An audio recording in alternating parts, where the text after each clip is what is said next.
kişinin xasiyyəti pulu çox olanda, qadınınki də pul olmayanda bilinir. Böyük uğurların böyük panikası, böyük depressiyası çıxanda böyük huzur olur. Depressiya insanın xaricdə həll edə bilmədiyi problemlərdən qaçmaq üçün öz içinə çəkilməsidir. İnsan hara qaçırsa qaçsın, qəlbini və beynini özü ilə aparır. Önəmli olan həyatda neçə dəfə yerə düşməyin deyil, yerə düşdükdən sonra ayağa qalxıb qalxa bilməməyindir. Bu insan panikdirmi, depressivdirmi, uğurludurmu, huzurludurmu, xoşbəxtdirmi, bədbəxtdirmi? Kimliyin itdikcə egovu böyütmüş olursan. Uğur, narahatlıq, depressiya və huzur. Həyatın 4 fərqli üzü budur. Çox sorğulayan insanlar heç bir şey əldə etməzkən, biraz axşa buraxan insanlar həyatı daha xoşbəxt yaşayarlar. Mirşahin Əlizadə Bakı şəhərində anadan olub və ali təhsilini İstanbul Dövlət Universitetində alıb. 2014-cü ildə Dünya Yaddaş Olimpiadaları Federasiyasının üzvü olmuş, beyin əsaslı olimpiya yarışlarında Azərbaycanı təmsil etmişdir. Türkiyənin və Amerikanın bir sıra institutlarından 400 saatlıq ümumi psixoterapiya təhsili almışdır. Dünya Yaddaş Çempionatında iştirak hüququ qazanan ilk Azərbaycanlı olmuşdur. 2021-ci ildə Türkiyənin Marmaris şəhərində təşkil edilən dünyanın ən sürətli şuuraltı dəyişim metodlarından olan Sayki təlimlərini almış, beləliklə bu sahədə Azərbaycanda fərdi seanslar edən ilk şəxs olmuşdur. Hal-hazırda Bakıda klinik psixoloq və təlimçi kimi fəaliyyət göstərir. Psixologiya üzrə bakalavr, klinik psixologiya üzrə magistr təhsili almışdır. Klinik psixologiya üzrə doktorantdır. Çay və kofe içmək, kitab oxumaq, təbiətdə zaman keçirmək, at sürmək, idmanla məşğul olmaq, dəniz sahilində gəzmək, şeir yazmaq, meditasiya etmək, gözəl xətlə polliqrafik yazılar yazmaq, musiqi dinləmək hobbisidir. Hal-hazırda subaydır.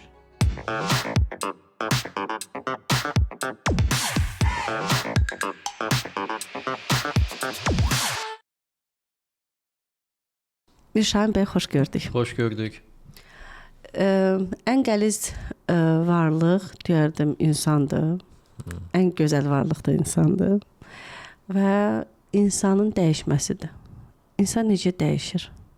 Ümumiyyətlə dəyişirmi? Həyatda dəyişməyən bir dənə şey var. O da dəyişimin özüdür. Qalan hər şey dəyişir.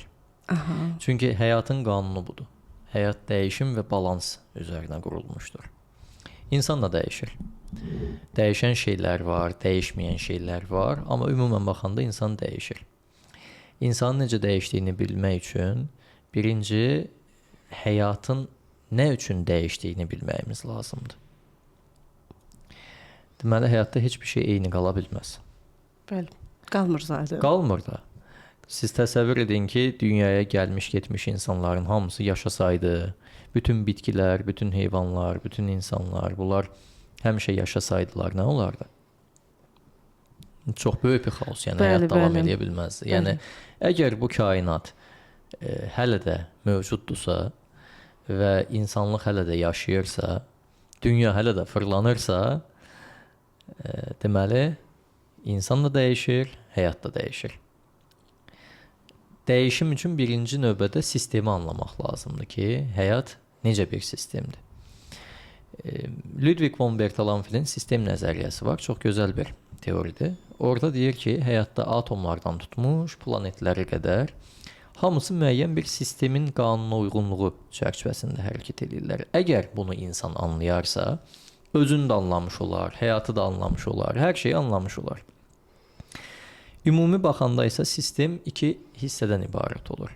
Bir təbii sistem olur, bir də həmin bu təbii sistemi nizamlamaq üçün nizamlayıcı bir sistem olur. Məsələn, təbiət təbii bir sistemdir. Fəsillərin dəyişməsi falan, bunlar hamısı bu nizamsızlığa nizam gətirmək üçün Yaradanın qurmuş olduğu bir sistemdir. İnsan da necə dəyişir? İnsan öncəliklə iki dünya modeli içində yaşayır. Bir insanın daxili dünyası olur, bir də insanın xarici dünyası olur. İndi mən bunları çəkib göstərəcəm. İzləyicilərimizə də daha aydın olsun. Öncəliklə həyatı biz çəkdiyimiz zaman belə bir düz xətt olaraq çəkə bilərik. Bir də bunun üzərinə ikinci bir xətti çəkirik. Bu xəttlərin hər biri insan həyatının fərqli sferalarını təmsil edir. Düz xətt, yuxarıdan aşağı olan xətt insanın ümumi həyatıdır. Xəttin yuxarı hissəsi insanın yaşadığı xarici dünyadır. Aşağı hissəsi isə insanın yaşadığı daxili dünyadır. Hər birimizin bir daxili tərəfi var, bir də xarici tərəfi var. İstər daxil olsun, istər xarici olsun, insan yaşadığı mühitdə ya öz qanunlarını qoyur, özü bir nizam ahəng yaradır, ya da ki, nizam ahəng yarada bilmir, yəni burada bir xaos yaranır. Nizamsızlıq yaranır. Bəli. Oldu mu bizim qarşımızda 4 müxtəlif pəncərə. Həyatın 4 fərqli üzü. Görək nə baş verir.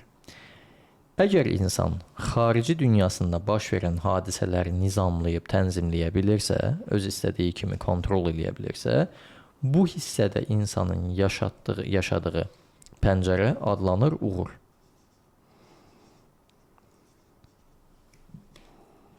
Burada insan uğurludur. Əgər insan xarici dünya ilə ahəng qura bilmirsə, bir nizamsızlıq yaşayırsa, burada yaranan pəncərənin adı isə adlanır panika.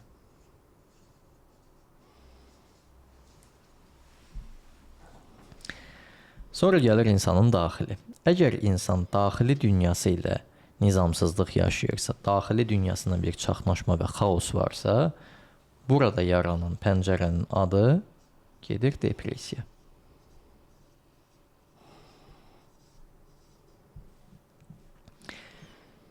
Və son olaraq, əgər insan daxili dünyası ilə nizam ahəng qura bilirsə, burada yaranan pəncərənin adı olur Hüzur. hüzur. Çox gözəl. Uğur, narahatlıq, depressiya və hüzur. Həyatın 4 fərqli üzü budur. İndi əsas məsələ nədir? İnsan yaşam boyunca... Sözünüzü kəsim bağlı. Bunu belə heç kəs izah eləməyib ha. Bunu deyim sizə. Bu elə bil ki bir 100 kitabın açıqlamasıdır. İndi bunun üzərindən çox şey izah eləyəcəyik. Çox bugün. gözəl. İnsan dünyaya gəlir və yaşam davam edir. Harada bitəcəyini biz bilmirik. Doğulduğumuz anı bilirik. Doğulduğumuz andan etibarən bu həyat xətti boyunca bu illər, aylar, həftələr və günlərə bölünür. Deməli, bu yaşam xətti içində insan günün müxtəlif saatlarında, müxtəlif pəncərələrdə gəzə bilir. Məlum, bəli. Səhər yuxudan oyanarsınız, çox hüzurlu olarsınız, işə gedərsiniz, bir mərdimazar olar, sizin keyfinizi korlayar və bu səbəbdən siz panikaya düşərsiniz. Doğru. Bəs əsas sual, insan dəyişimə gedən yolda burada necə hərəkət edir? Düzü necə bilsin? Düzü səhvi yoxdur. Doğru. Orada gəlmək var da. Əsas biz bilməliyik ki, insan burada necə hərəkət edir? İnsanın sıfırdan dəyişimə doğru gedən yolda keçdiyi 8 mərhələ var. 1. Şok. 2. Mühakimə.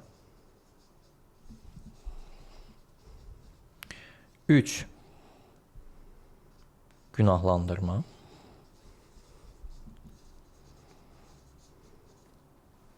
4. Bastırma. 5. Qəbullanma. 6. Mübarizə aparma. 7. Ustalıq. 8. Dəyişim. İnsanın dəyişmə doğru getdiyi yol budur. O burada necə yaşanır? nümunə verək. Deyək ki, bir insan bir gün xəstələnir, özünü narahat hiss edir. Və bu insan gedir həkimə. Həkim müayinə eləyir, deyir ki, səndə sağalmaz bir xəstəlik var. Ömrünə də çox az bir zaman qalıb. Bu qalan ömrünü yaxşı dəyərləndir. Bu xəbəri eşitdiyi anda həmin bu bizim pasiyentimizin ilk düşdüyü mərhələ şokdur. Bax, o buradır. Sıfır nöqtəsi. İnsan birinci şoka düşür. Çünki şok insanın streslə qarşı-qarşıya qaldığı zaman zehninin nə edəcəyini bilməməyidir. Biz əvvəlki buraxılışlarımızda demişdik də, insan böyük bir streslə qarşılaşdıqda ya vuruşur, ya qaçır, ya da donub qalır. Bax, bu donub qalma mərhələsi. Bəli, bəli. Çünki arxada bir dataya çata bilmir. Buna bənzər bir situasiyada mən nə etmişdim? Vuruşmuşdum, yoxsa qaçmışdım? Yoxdur belə bir. Yoxdur belə bir şey. Baza yoxdur. Bəli. Ona görə də birinci şoka düşür. Amma şok qısa müddət olur. Çünki ani olur. Çünki insanın yaşadıqlarına məna verməsi kimi bir məcburiyyəti var zehnində. Doğru. İnsan yaşadığına mütləq şəkildə bir məna verməlidir.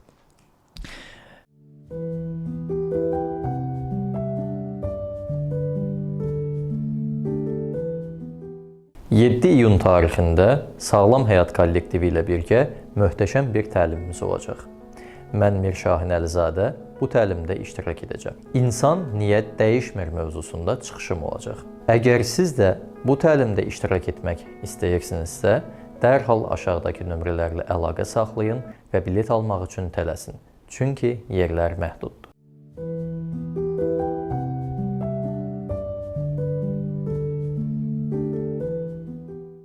Məna necə yaranır? Məna da yaranır bizim əvvəlki hadisələrə olan Məna sual verməklə yaranır. məna sual verməklə yaranır. Yəni Niyə belə cavab oldu? sual əsasında tapılır. Onda biz şoka düşəndə dərhal özümüzə sual veririk. Niyə bu Onsuz belə da oldu? veririk. Sonradan. Yəni ikinci mərhələdə biz nə edirik? Başlayırıq sorğulamağa, yəni mühakimə etməyə. Doğru. Evə gəlirsən, fikirləşirsən. Şokda bizdə nə oldu? Şok o idi ki, yaşadığına bir məna verməlisən, nə baş verdiyini anlamalısan, yəni cavab tapmalısan. Cavab nə zaman gəlir? Sual verəndə gəlir. Doğru. Yəni mühakimə edəndə gəlir. Və bu mühakimə etdiyi zaman insan artıq sıfır nöqtəsindən keçdi hara? Panikaya. Problem yaşayan bir insan birinci növbədə başlayır sorğulamağa. Bu niyə mənim başıma gəldi?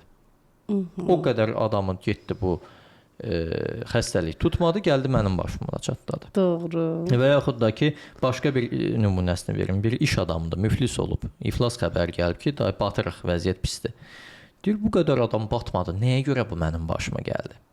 Niyə? Niyə? Niyə? Bu niyəni verdiyi anda avtomatik bu insan xarici dünyadakı kontrolu itirir. Yəni başlayır panika çərçivəsinə girməyə. Və bu panikada zaten stresli bir zehinlə hərəkət etdiyinə görə heç də sağlam cavablar almayacaq. Çünki Einstein'in də bir sözü var. Deyir ki, insan problemi onu yaratdığı zehin səviyyəsində həll edə bilməz. Doğru. İnsan heç vaxt ona problem yaradan zehin səviyyəsində düşünərək o problemi həll edə bilməz. Baxın, o zehinlə həll edə bilməz demirəm. O zehin səviyyəsində həll edə bilməz. Doğru. Bir pillə yuxarıya çıxmalıdır. Ona görə də fikir verərsinizsə, insanlar öz problemlərini həll edə bilməzlər, amma eyni problemi yaşayan başqa bir insana çox ağıllı məsləhətlər verərlər. Və hətta o məsləhətlərdən hərəkət edən insan o problemini həll eləyər. Tamamilə doğru. Çünki o zehin səviyyəsində onu həll eləyə bilmir. Sorğuluyur ki, bu niyə mənim başıma gəldi? Və sağlam cavablar ala bilməyəcəyi üçün də başlayır etməyə? Günahlandırmağa. Doğru. Çünki insan hər bir halda asanlığın dalınca qaçır. Çünki ağıllı başlı bir şəkildə oturub cavab tapmaq yerinə günahlandırmaq daha asan bir variantdır. Üçüncü addımda başlayır günahlandırmağa. Kimi günahlandırır? Əvvəlcə başqalarını. İş yoldaşlarıma görə oldu. O qədər məni əsəbləşdirdilər ki, axırda bu problemi yaşadım. Evdəki mənim baş beynimi xarab elədi, ona görə də bu xəstəlik məndə gəldi, düçar oldu. Vaxtında müalicə olunmadım. Gərək bilsəydim vaxtında gedərdim, üstünə düşərdim. Və yaxud da həkim baxdı demədi. Həkim baxdı demə. Bu hamısı Doğru, başqasını günahlandırmaqdır. Amma bir müddətdən sonra görür ki, başqasını günahlandırmaqla bir nəticə hasil olmayacaq. Başlayır o tüfəngin ucunu özünə tərəf çevirməyə. Yəni başlayır özünü günahlandırmağa. Özünü günahlandırdığı anda insan panikanı buraxır, keçir daxili dünyasına. Yəni düşür depressiyaya. Depressiya insanın xaricdə həll edə bilmədiyi problemlərdən qaçmaq üçün öz içinə çəkilməsidir. Bu qədər sadə. Çox gözəl. Yəni insan xarici dünyada bir problemi həll edə bilməyəndə nə edir? Biz axı demişdik, stresslə qarşılaşanda vuruşacaq, qaçacaq ya da donub qalacaq. Qaçdığı yer insanın birinci növbədə öz daxili dünyasıdır. Hər bir insanın çəkiləcəyi yeganə yer, ən güvənli yer onun daxilidir. Ona görə də qapanır özünə, daxilinə. Əsas maraqlı hekayə burada başlayır. Çünki problem xaricdədir, amma adam çəkilib daxilinə. Necə ki, problemi yaradan zehin səviyyəsində sən bu problemi həll edə bilməzsən, problemin yarandığı mühitdə olmadığın müddətcə də o problemi daxilində həll edə bilməzsən. Yəni çöldəki problemi sən içində necə həll edə bilərsən ki? Ona görə də başlayır burada nə etməyə? Bizim 4-cü addımımız baxın nə idi? Bastırma. Bəli, günahlandırma və 4-cü mərhələdə özünü günahlandırdığı üçün gəlir bastırmağa. Yəni fikir verin, depressiyada olan insanlar həmişə özlərinə təzyiq eləyərlər. Həmişə özləri ilə vuruşarlar, özləri ilə baş-başa qalarlar. Çünki içəridə neqativ duyğuların miqdarı artdığı üçün, bu səbəbdən də xaricdəki problemi həll edə bilmədiyi üçün yaranan bu böyük problemi boğmaqla məşğul olurlar. Qaçırlar. Ta ki artıq qaçacaq bir yer qalmayana kimi. O stəkanı daşıran son damlanın olduğu yerdir bu. İnsan qaçır və sonda qaçacaq bir yer olmadığı zaman bunu məsələn təbiətdə də nümunələrini görə bilərsiniz. Bir pişiyi bir it qovalayanda qaçır. Qaça bildiyi qədər qaçır. Axırda bir küncə sıxılanda başlayır cırmaq atmağa. Eynən. Çünki artıq qaçacaq bir yer qalmır. Yəni əslində insan hara qaçırsa qaçsın, qəlbini və beynini özü ilə aparır. Bəli. Yəni qaça bilməyəcək. Zehin həmişə insanın özü ilə gəlir. Yəni. Və bu 4-cü mərhələdəki insan artıq yaranmış neqativ duyğuları bastırmaqla məşğul olur. Bir müddətdən sonra bu bastırmaq onu yorur. Çünki onu bastırmaq üçün də bir efor sərf olunur. Daşıya bilmirlər yəni. Daşımağın özü böyük bir çətindir. Yəni insanın öz problemini susturmağa çalışması, zaten burada bir problem var. Bu problemin yaratdığı stres azmış kimi, həmin bu streslə mübarizə aparmaq üçün biraz da enerji sərf eləyir. Enerji tükənir, əllərini qaldırır, təslim olur. Bu bilirsiniz nəyə bənzəyir? Ağız susur, beyin susmur. Bu eynən bu hərəkətdir. Sən susursan, danışmırsan xaricdə olan problemi. Daxilə salmısan, amma daxildə beyində bir proses gedir. Bacarmaq mümkün deyil. Yəni bastırdı buradakı duyğularını. Bastırdığı zaman da bezli bastırmaqdan nə qədər zənn ki bastırır. Onsuz da bastırılmış duyğu heç bir zaman yoxa çıxmır. Bəli. Başqa bir yerdən üzə çıxır. Məsələn, mən bir pasiyentimiz var idi. Öz-özünə problemlər yaradırdı davamlı. O qədər problem yaradırdı ki, axırda bir gün sual verdi öz-özünə ki, mən nəyə görə durduq yerə öz-özümə problem yaradıram? Bu insanın özünə problem yaratmaqdakı məqsəd əslində problem yaradıb öz daxilinə qapanmaq ehtiyacı idi. Çünki öz daxilinə qapana bilməsi üçün problem yaşamalı idi. Problem yaşadığı zaman o problemi həll edə bilmirdi və daxilinə qapanırdı. Daxilinə qapanmaq da ona müəyyən bir qədər huzur bəxş edirdi. Bəs daxilində olan nədənsə qaçmaq deyildi əslində onun. Misal qaçdığına görə daxilinə qapanırdı. Əsas problem qala-qala başqa problemlər yaradırdı. Yəni əgər sizin zehniniz o huzuru, o özü ilə baş-başa qalma ehtiyacını təmin etməsi üçün bunun tək yolunun problemdən keçdiyinə inanırsa, o ehtiyacı təmin etmək üçün süni də olsa problem yarada bilər. Çünki beyin hər zaman doğru bildiyi yoldan gedir. Bir çoxsunun həyatı gözümün qabağından keçir. İnsan həmin bu 4-cü mərhələdə ki, artıq bastırır, artıq enerjisi qalmadı, neynədir? Təslim oldu. Təslim olmaq nədir? Qəbullanmaq. Bəli. Da neyniyək, olan olub da. Xəstəlikdir də, yoluxmuşuq da neyniyək də. Bundan sonra həyatım necə olacaq, onu Allah bilir. Lakin bu qəbullanmanın iki fərqli növü olur. Aktiv və passiv. İnsanlar hadisələri iki cür qəbullanırlar. Biri deyir ki, Allah nə ömür veribsə onu yaşayaram, olan bitəndən razıyam.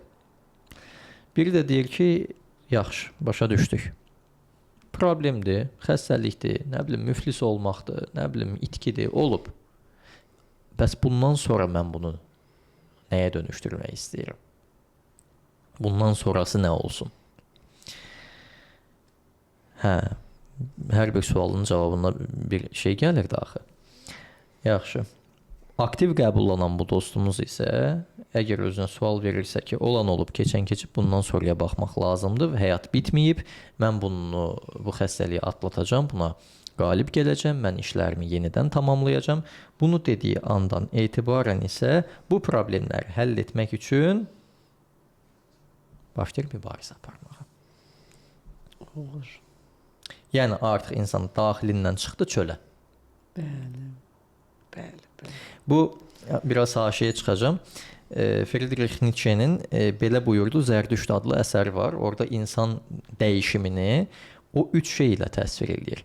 Dəvə, aslan və uşaq ilə. Deyir ki, insan birinci növbədə dəvə modelində olur. Yuxulu, kefi olmayan, bikef, depressiv. Amma bir müddətdən sonra bundan yorulur və içindəki aslan kükrəməyə başlayır. Və bu kükrəyən aslan onun hadisələrlə mübarizə aparmağına səbəb olur, amma bu da son deyildir. Çünki o mübarizənin sonunda artıq hər şey öz qaydasına düşdüyü zaman insana böyük bir rahatlama gəlir. Bu isə huzurlu bir uşaq ilə təmsil olunur.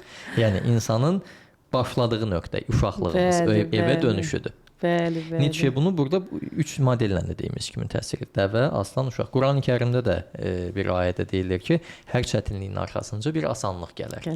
Bəli. İndi söhbətimizin ilərləyən hissələrində huzurun nə dərəcədə olduğunu da mən sizə göstərəcəm.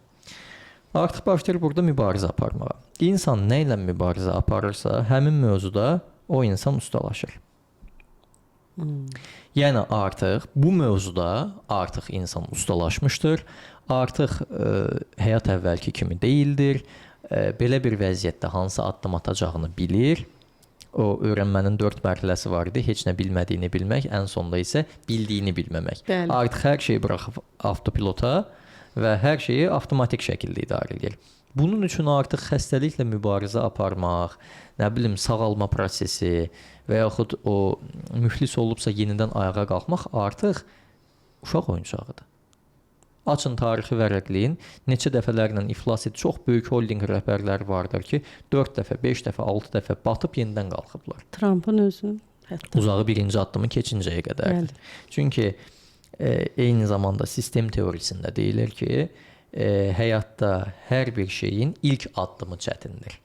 Ondan sonrası asandır. Çətini cığır açmaqdır. Bəli. Cığır açdınsa yol özü gedəcək. Bəli. Birinci növbədə o maşını yerindən tərpətməkdir. Hətta maşının da ən çox yanacaq sərf edən hissəsi xoddayandadır. Doğru. Yerindən qalxandadır. Yerindən hərəkətdə olan maşın hərəkətsiz maşına nisbətən daha az yanacaq sərf edir. İnsan da elədir. Görürsüz sistemin necə işlədiyini biləndə siz açıq-aydın həyatın necə, hansı qanunla hərəkət elədiyini görürsüz.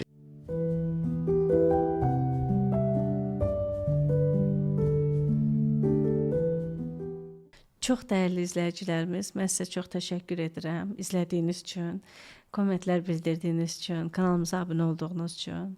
Amma biz aylıq statistikalara baxırıq. Aylıq statistikalarla heç də bizim rəqəmlərimiz düzgün gəlmir. Baxırıq ki, izləyici sayı, izləmələrimiz real daha çoxdur, amma izləyici sayında isə rəqəmlərimiz artmır. Rəqəmlərimizin artması isə birbaşa bizim gələn qonaqlarımıza, əməkdaşlarımızın çalışmasına, bizim özümüzün fəaliyyətimizin davam etməsinə təsir göstərəcək. Bu sizin üçün çox sadəcə bir düymə basması ola bilər, amma bizim üçünsə böyük bir əhəmiyyət kəsb edir. Hər birinizdən çox xahiş edirəm. Bizə dəstək olmaq üçün mütləq şəkildə kanalımıza abunə olun. Kommentlərinizi həmişəki kimi əsirgəməyin və bu yolda bizi tək qoymayın. Təşəkkür edirəm sizə.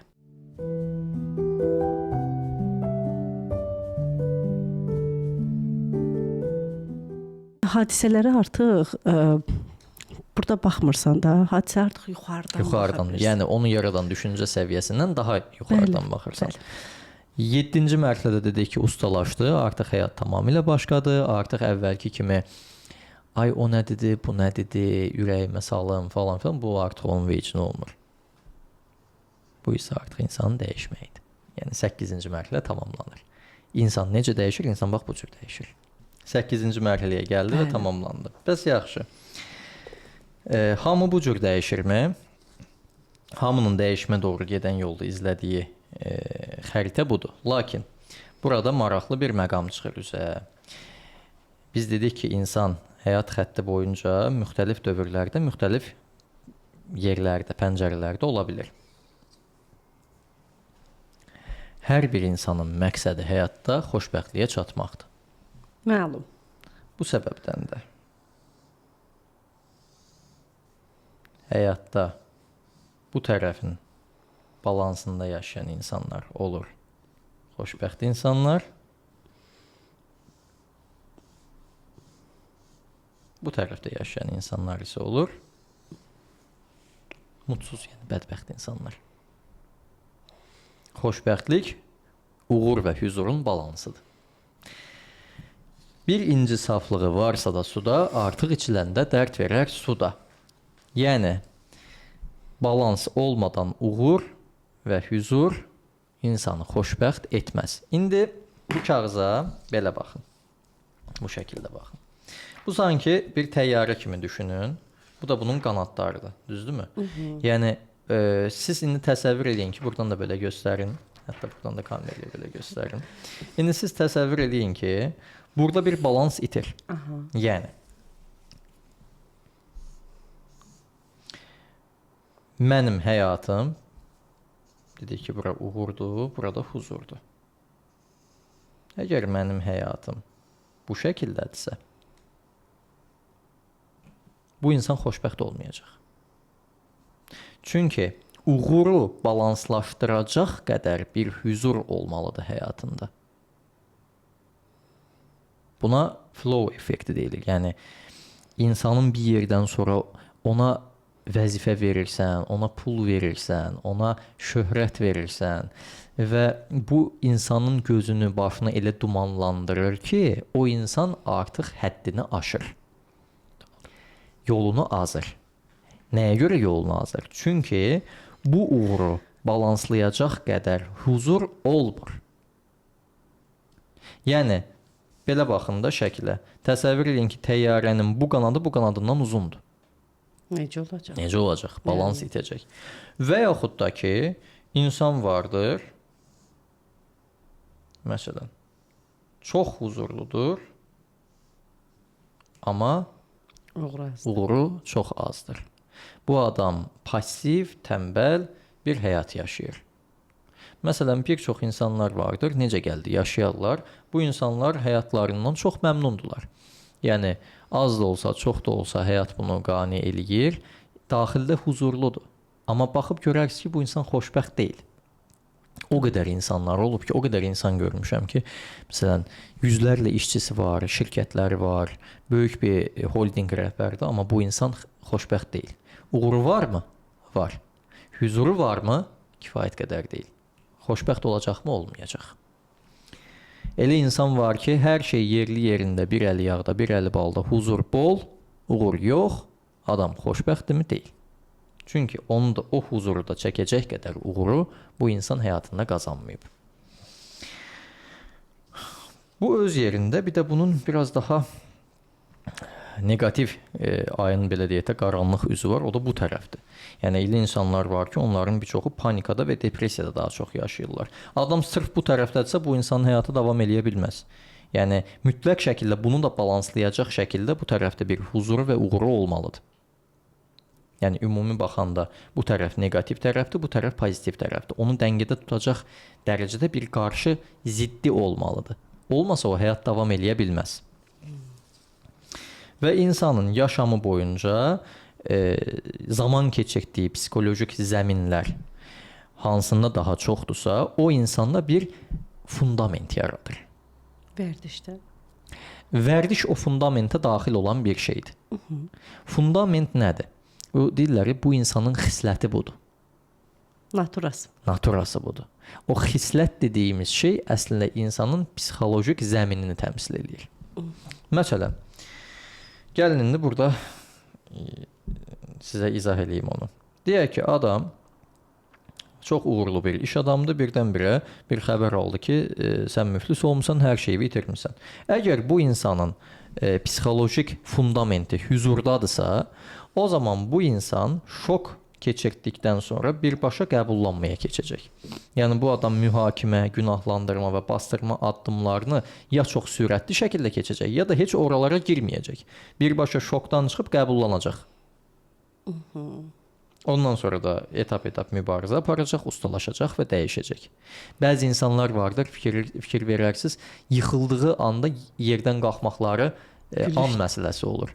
O qədim Yunan mifologiyasında var. Herakl yeri yıxılan kimi, ayağı torpağa dəyən kimi dərhal qalxır. Ona bənzəyir bu. O bir filmdə də deyilir ki, önəmli olan həyatda neçə dəfə yerə düşməyin deyil, yerə düşdükdən sonra ayağa qalxıb qalxa bilməməyindir. Elə insanlar var ki, bu insanların psixolojik zəmini isə depressiyaya meyllidir.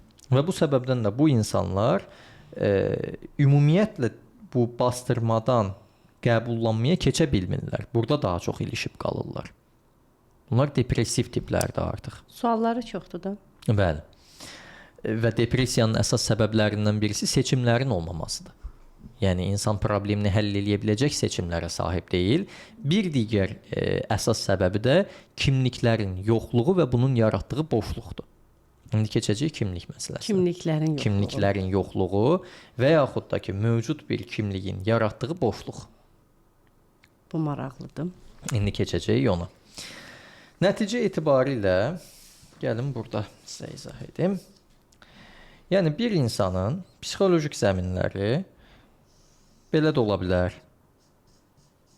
Daha çox uğurda, bir qədər huzurda, bir qədər də digər tərəflərdə. Bir insan daha çox belə də ola bilər. Bir insan daha çox belə də ola bilər.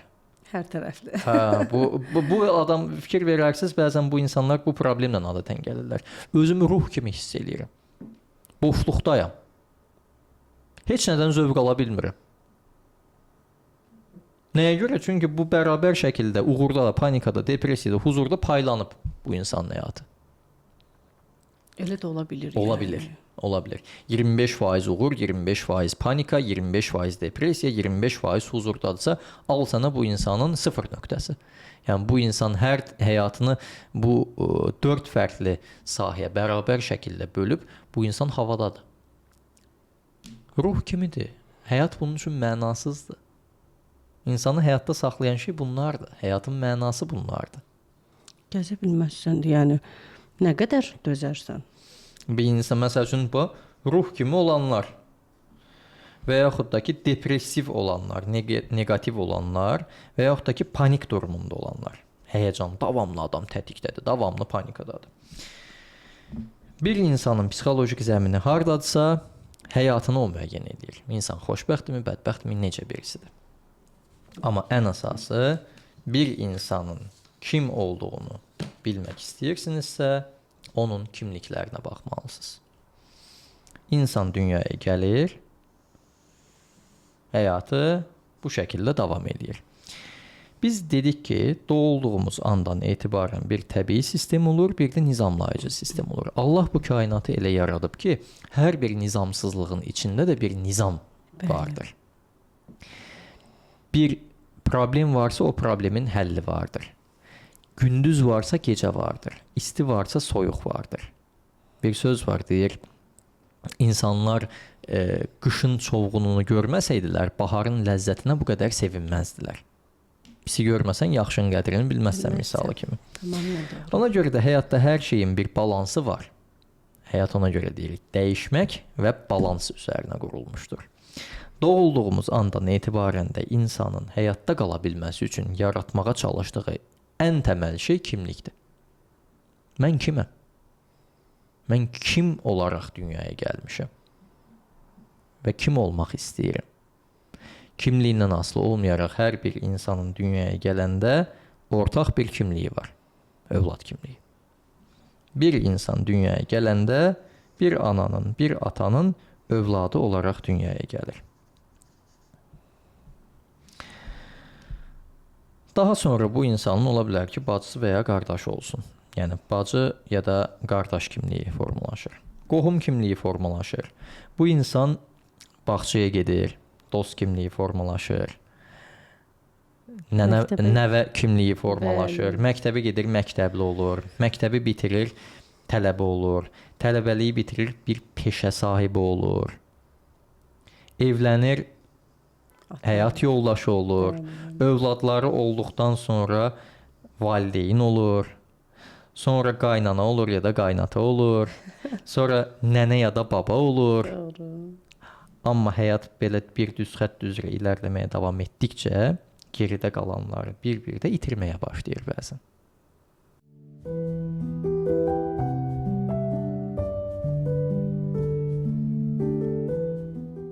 7 iyun tarixində Sağlam Həyat kollektivi ilə birgə möhtəşəm bir təlimimiz olacaq. Mən Mir Şahin Əlizadə bu təlimdə iştirak edəcəm. İnsan niyyət dəyişmir mövzusunda çıxışım olacaq. Əgər siz də bu təlimdə iştirak etmək istəyirsinizsə, dərhal aşağıdakı nömrələrlə əlaqə saxlayın və bilet almaq üçün tələsin. Çünki yerlər məhduddur.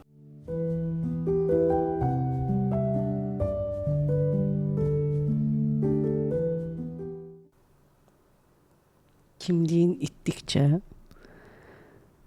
özünü itirmiş olursan. Kimliyin itdikcə eqovu böyütmüş olursan.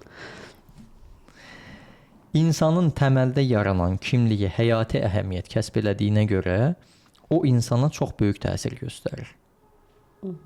İlk təməldə yaranan kimliklər hansılardır? Övlad kimliyi. Baxın, övladdır, bacı qardaşdır, dostdur. Biraz daha fəlsəfik yanaşacağam indi, ədəbi yanaşacağam bu məsələyə. Fikir verin, insanlar həyatlarındakı ən ağır yaralarını kimlərdən alırlar? Dostlarından. Ya dostlarından, ya bacı qardaşlarından, ya da valideynlərindən. Çünki təməldə yaranan kimliklər bu olduğuna görə insanın ən çox önəm verdiyi kimliklər də budur. İnsanın həyatındakı ən önəmli nüanslar budur. Baxır onda kimə önəm verirsən? Baxır kimə önəm verirsən. Təbii ki, istisnalar var. Bəli.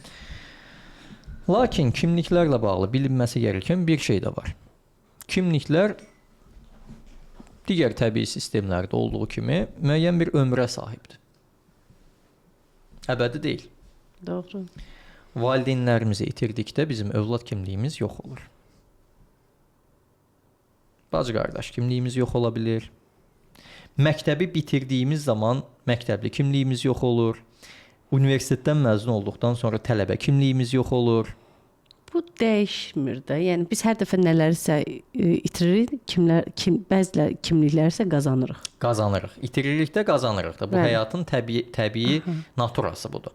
Amma burada bir nüans var. Hər bir kimliyin insan həyatında bir tutduğu həcm olur. Bir də ki, dərinliyi olur.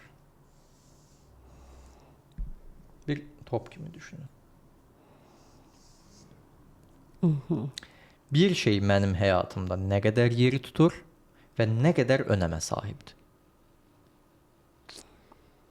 İnanclara bağlanır da. Necə? İnanclara bağlanır. İnanclara bağlanır, amma inanclardan əvvəl dəyərlərlə formalaşır. Məsələn, siz təsəvvür edin ki, bir masanın üzərinə bir süfrə sərmisiniz, parça. Və bu süfrənin üzərində də müxtəlif əşyalar qoymusunuz. Böyük bir tava qoymusunuz, böyük bir qazan qoymusunuz, adi bir stəkan qoymusunuz. İndi bu stəkanın təsəvvür edin ki, alt hissəsi nə boydadırsa, bunu oradan götürəndə özü boyda bir iz qoyacaq. Bir halda o izi qoyacaq ki, bunun çəkisi nə qədərdir. Deməli, bir insanın həyatında o kimliyin tutduğu yeri müəyyən edən şey, bir, o kimliyin həyatımızdakı roludur, bir də duyğusal ağırlığıdır. Nə qədər? Nə qədər önəmlidir. Və burada nə baş verir? Bizim şəxsiyyətimiz bu anda formalaşır. Bizim valideynimiz var, bizim dostlarımız var, bizim işimiz var, bizim övladlarımız var, bizim karyeramız var, bizim hobbilərimiz var, bizim qohum kimliyimiz var, nəvə kimliyimiz var, görürsünüzmü? Bu insanın ümumi həyatını təmsil edir. Bu isə onu dolduran kimlikləri təmsil edir. Bu kimliklərin hər biri insan həyatının müxtəlif ölçülərdə yer tutur. Və biz dedik axı ki, bu kimliklər müəyyən bir ömrə sahibdir, bir müddətdən sonra itirirlər. Bu kimlik insanın həyatını nə qədər yer tutursa, o kimliyi itirəndə özü boyda bir boşluq yaradır. Və bu boşluğu doldurması üçün onun başında dayanan onun mühafizəçisi başlayır iş görməyə. Onun da adı egodur. Yəni, ego bizim kimliyimizi bir arada tutan, qoruyub saxlayan şeydir. Əgər bir insanın kimliyi hələ tam formalaşmayıbsa və yaxud o kimlik ehtiyacı varsa, amma içi doldurulmayıbsa, ego süni surətdə şişir və egoizm dediyimiz bir problem baş verir. Aha. Adamın heç nəyi yoxdur, amma sanki alçaq dağları bu yaradıb. Bəli. Çünki yoxdur. Yoxdur. Bunun özünü məsəl üçün belə böyük-böyük aparmağının səbəbi zamanında təmin olunmamış, deyək ki, aid olma ehtiyacıdır. Bu zamanında bu aid olmanı tamamlaya bilmədiyi üçün də yerinə də həqiqi real bir case qoya bilmədiyi üçün də məcbur bu ehtiyacı tamamlaması üçün ego süni surətdə şişir. Ortada heç nə yoxdur, amma adamı baxarsan ki, sanki İngiltərə kraliçasıdır. Alçaq dağlar. Alçaq dağları sanki bu yaradıb. İndi bu kimliklər insanın bizim çəkdiyimiz qrafikimizdə müxtəlif yerlərdə müxtəlif şəkildə paylana bilirlər. Məsələn, burada kimliklərimiz var idi. Deyək ki, ana, övlad, həyat yoldaşı, iş, həkim, müəllim, polis, nə bilim, hüquqşünas, kim istəyirsinizsə qoyun. Deyək ki, bir insan çox yaxşı bir həyat yoldaşıdır. Yəni evdə bir həyat yoldaşı kimi çox huzurludur. Huzur idi və uğur idi. Amma bu insan, eyni adam işə gedir, işdə bunun heç kəsin gözü görəsi yoxdur. İşdə panikadadır. Adam ola bilər ki, çox uğurlu bir iş adamıdır, amma çox pis bir atadır. Başqaları ilə, dostları ilə, qonşuları ilə münasibəti bərbaddır. Gedir öz valideynlərlə münasibəti depressivdir. Və yaxud da ki, şəxsi kimliklərində qadınlarla ya da kişilərlə münasibəti panika ilə depressiv arasında gedib gəlir. Belə-belə kimliklər müəyyən yerlərdə oturuşur. İndi baxın.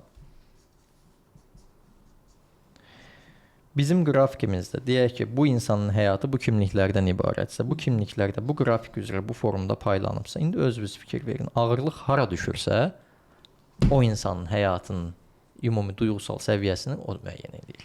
Bu insan panikdirmi, depressivdirmi, uğurludurmu, huzurludurmu, xoşbəxtdirmi, bədbəxtdirmi? Mən belə bir şey görməmişəm. Yəni bunun özü, bax bunun özü. Yəni bunu başa düşən bir çox şey anlayır. Yəni həyatını əlinə alır. Yəni bu vərəqə baxıb da hələ də həyatını ələ almamısansa, Müşahin bəydən kömək almalısan. Yəni Müşahin bəy, mən həqiqətən heyrət içindəyəm. Həqiqətən. Baxın, bir çoxlarımız həmişə zənn edirik ki, yaşadıqlarımız ancaq bizə aiddir. Amma bu belə deyil. Biz bunları yaşamışıq. Bütün insanlar, bəşəriyyət bu hissləri, bu duyğuları yaşayıb, bundan çıxış yolu tapıblar və həlli yoluna gəliblər. Dəyişən adamlar sizin keçdiklərinizi keçib, bitirib tamamlayıblar. Siz amma hələ də hardasa qalmısınızsa, deməli dəyişim yolunda deyilsiniz. Dəyişmirsiniz. Sizə elə gəlir ki, dəyişirsiniz. İnsanın dəyişmə prosesi belə çox maraqlıdır. İndi gördüyünüz kimi bu insanın da ümumi sual verəndə ki, mən necə bir insanım? Sən bu cür bir insansan. Bax kimliklərinə. Bu kimliklərin harda daha çoxdursa, harda çox yığılıbsa, sən o cür bir insansan. Və insanı necə tanımaq olar? Bir insanı tanımaq istəyirsənsə, o insanı bütün kimliklərində müşahidə etməlisən. Harda necəsən? Harda necədir bu insan? Bu insan yoldaşı ilə necə rəftar edir? Bu insan uşaqları ilə necədir? Bu insan işdə necədir? Bu insan başqaları ilə, qonşuları ilə münasibətdə necədir? Müştəri ilə uyğun bir şey. necədir? Doğru. Amma bu yetərlidirmi? Deyil. Qədim bir söz var, deyir ki, bir insanı tanımaq istəyirsənsə, ondan 3 dənə şey elə. İçki iç, qumar oyna və səyahətə çıx. Sizcə nəyə görə bunu belə deyiblər? Üzlərin əsl kimliyin üzə çıxır. Niyə? Dözə bilmirsən, apara bilmirsən. Çünki, gəlin onu da izah edeyim qrafik üzərində sizə. Bizim həyatımızda, deyək ki, bu bizim həyatımızda zaten biz bunu zaten artıq bilirik, təmsil etdik. İstər uğurda olsun, istər huzurda olsun, istər depressiyada olsun, istərsə panikada olsun. Bunlar da öz daxilində müəyyən dərəcələrə bölünür. Məsələn, kiçik uğur olur, biraz böyük uğur olur, ondan biraz böyük uğur olur, biraz daha da böyük olur. Bir insan deyək ki, bu boyda bir uğura sahibdir. Bu insan günün birində bir problem yaşadıqda uğurlu olduğu mövzu böyüklüyündə bir panika yaşayacaq. Uğur nə boydadırsa, o uğurun yaradacağı panikada o boyda olacaq. Sonra bu insan həmin bu panikadan çıxıb sorğulayıb mühakimə eləyəndə o problemi böyüklükdə bir depressiyaya düşəcək. Və o problemdən çıxdığı zaman o problem böyüklüyündə bir huzur yaşayacaq. Ona görə də böyük uğurların böyük panikası, böyük depressiyası çıxanda böyük huzur olur. Real bir nümunə. Siz deyək ki, bir var 2 kilo yük daşıyırsınız, qolunuz ağrıyır, onu yerə qoyursunuz. O 2 kiloluq bir rahatlama hiss eləyəsiniz. Bir də var ki, 10 kilonu daşıyırsınız. 10 kilonu yerə qoyanda 10 kiloluq bir rahatlama hiss eləyəsiniz. Keçdiyin hər mərhələdə böyüməlisən. Bəli. Hər çətinliyin arxasınca bir asanlıq gələr ayəti. Gördüyünüz kimi, həyatı Allah elə bir nizam, intizam içində qurub ki, hər şey belə bir matematika, hər şey belə bir riyazi düsturla izah oluna bilir. Böyük uğurun varsa böyük panikan var, böyük depressiyan var, böyük huzurun var. Lakin burada bəzən insan özünə müəyyən limitlər çəkir. Üst limitlər və alt limitlər. Bir də bunun bir ortası olur. Bu nədir? Bu o deməkdir ki, məsələn,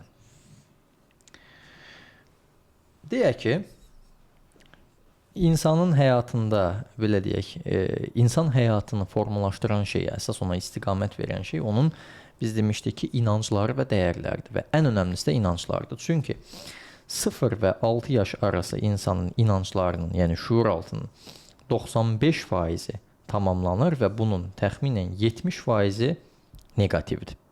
Bu inanclar insanın həyatda bacara biləcəklərinin limitlərini müəyyən edir. Hər şeyin bir üst limiti olur, bir də alt limiti olur. Mən maksimum nə qədərini bacara bilərəm, ən aşağıda nəyə qadirəm. Bunu formalaşdıran şey o insanın inancıdır və insan o inanc daxilində, çərçivəsində başlayır hərəkət etməyə. Məsələn, mən Azərbaycanda ən yaxşı mütəxəssis ola bilərəm. Azərbaycanda ən yaxşı həkim ola bilərəm. Adam avtomatik özünə Azərbaycan boyda bir çərçivə qoydu. Mən Qafqazın ən yaxşı həkimi olacam. Adamın limitləri Qafqaz çərçivəsindədir. Mən Avropanın, Asiyanın, dünyanın ən yaxşı həkimi olacam. Limitlər nə boydadırsa insanın, belə deyək də, vaxt keçirdiyi, oyalandığı yerlər də həmin yerlər daxilində olur. Münasibətlərdə də bu belədir. Filan kəs mənə baxmaz. Mən hara, o hara. Hara baxır mənə? Ki baxmaz. Ona da mən baxmaram. Buradakı mənə baxmaz, buradakına da mən baxmaram. Mənə yaxşı burdakilərə baxım, ortadakilərə baxım. Doğru. Nəticədə özünə bir limit qoyur. Hə, deməli biz dedik ki, burada bir üst limit var, bir də alt limit var. Yəni hər şeyin olarları və olmazları. Bax, həmin bu hissələr insanın kritik müdaxilə nöqtələridir. Həyatda hər şey bunun üzərinə qurulub. Məsələn, elə şeylər var ki, statikdir. Məsələn, kimliklərdə olduğu kimi. Bir insan ya anadır, ya da ki, deyil. Biraz anayam deyə bir şey olmaz. Ya anasan, ya da deyilsən. Ya müəllimsən, ya da deyilsən. Bunun azı çoxu olmaz. Amma su isti ola bilər, ilıq ola bilər, soyuq ola bilər, qaynar ola bilər, deyilmi? İnanc da ya vardır, ya yoxdur. Ya inanarsan, ya inanmazsan. Biraz inanıram deyə bir şey yoxdur. Ona görə də 1% şübhə o inancın sarsılmasına səbəb ola bilər. Ona görə də çox sorğulayan insanlar heç bir şey əldə etməzkən, biraz axşa buraxan insanlar həyatı daha xoşbəxt yaşayarlar. Biz dedik ki, bir insanı tanımaq üçün onu bütün kimliklərində müşahidə etməlisən. Kifayətmi? Deyil. Bir insanı tanımaq üçün, hətta özünü belə tanımaq üçün hansı kimliyində maksimumunu və minimumunu bilməlisən. Bu ən çətinidir. Yəni, bir insan bir işləri ən yaxşı olanda necədir, bir də işləri ən pis olanda necədir. Bir insan çox səbirli olanda necədir, səbrinin tükəndiyi anda necədir. Orta statistikada hamı normal adamdır. Heç kəs ağılsız deyil. Ona görə də hətta bir söz vardır, məsəli bizlərdən uzaq deyir ki, kişinin xasiyyəti pulu çox olanda, qadınınki də pul olmayanda bilinir. Yəni bir insanı tanımaq istəyirsənsə, onu gərək kimlikləri daxilində limitlərini zorlayanda test etməlisən. Fikir verin, bəzi insanlar var, deyirlər, əlinə pul düşdü, çaşdı. Qudurdu və yaxud da ki, bir insan var ki, dibə düşdü, çıxa bilmədi. Həmin nöqtələrdə o insan özünü göstərir, ortada yox. Bir hər şey yaxşı olanda necədir, bir də pis olanda necədir, ona baxmaq lazımdır. O həmin anda necə reaksiya verir? Çünki bu nöqtələrdə artıq stresslər gəlməyə başlayır. Və bu stres qarşısında bu insanın verəcəyi 3 dənə reaksiya var idi: vuruş, qaç ya da donub qal. Bunlar da hardan gəlirdi? Kökənizli. Şuur altından. Şuur altı nədir? Həyatın 95%-idir. Yəni sənin uşaqlığındır. Saf halındır. Müşahim bəy, mən heyrət içindəyəm. Mənim sözüm yoxdur deməyə.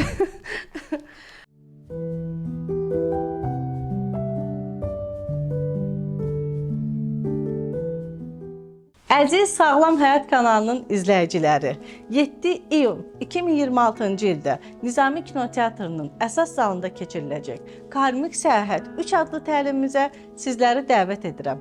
Qeyd etmək istəyirəm ki, təlimçilərimizin ödənişsiz seansları olacaq. Bütün gələn iştirakçıların ödənişsiz seminarı hədiyyə olaraq qazanmaq şansı yaranacaq. Bu şansı əldən verməməkdən ötürü, oradakı möhtəşəm aura və enerjiləri qaçırmamaqdan ötürü hər birinizi tədbirimizdə gözləyirəm.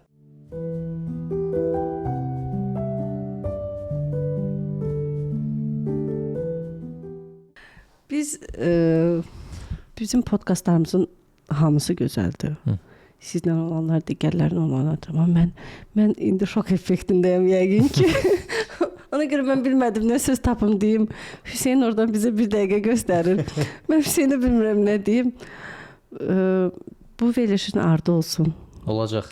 Bunun ardını çəkək. Çəkək. Əminəm ki, izləyicilərimiz də kilitlənib qalıb ki, mən burada kilitlənib qalmışam. Yəni mən sizə təşəkkür etmək azdır. Yəni nə deyim ki, doğru olsun. Bunlar hamısı insanın, bunlar hamısı vahid bir elmdir. Bütöv hamısı bir Allahın elmidir. Biz də müəyyən qədər bundan faydalanmağa çalışırıq. Öyrənə bildiyimiz qədərində çalışırıq ki, başqalarına öyrədək, göstərək ki, ən azından anlayaq. Çünki insan məsələləri anladığı zaman onun öhdəsindən gəlməyə asanlaşır. Stres halında insan heç nə edə bilməz. Necə burada gördüyümüz kimi. Yəni kritik momentlərdə insanın öz kimliyi üzə çıxır. O içki, qumar məsələsi var idi, səyahət məsələsi. Həmin anlarda da insan əslində kritik anlara düşdüyünə görə ona görə deyirlər ki, insan əsl üzü ortaya çıxır. O zaman stres, o zaman şuuraltı, o zaman uşaqlıq ortaya çıxır. Nietzsche'nin də o əsərində göstərdiyi, bax o dəvədən çıxan, aslandan çıxan uşaq insanın bax həmin bu uşaqlığıdır. Yəni özüdür. Yəni insan başladığı yerə qayıdır. Bu səbəbdən də insanın həyatında şuuraltının ən aktiv olduğu dövrlər 0-6 yaş arasıdır, bir də 70 və 75 yaş üzəridir. Fikir verin, qocalar adətən özlərini uşaq kimi aparırlar. Çünki Allahın qanunu budur. Hardan gəlmisənsə, orada qayıdırsan. Uşaq gəlmisən, uşaq gedirsən.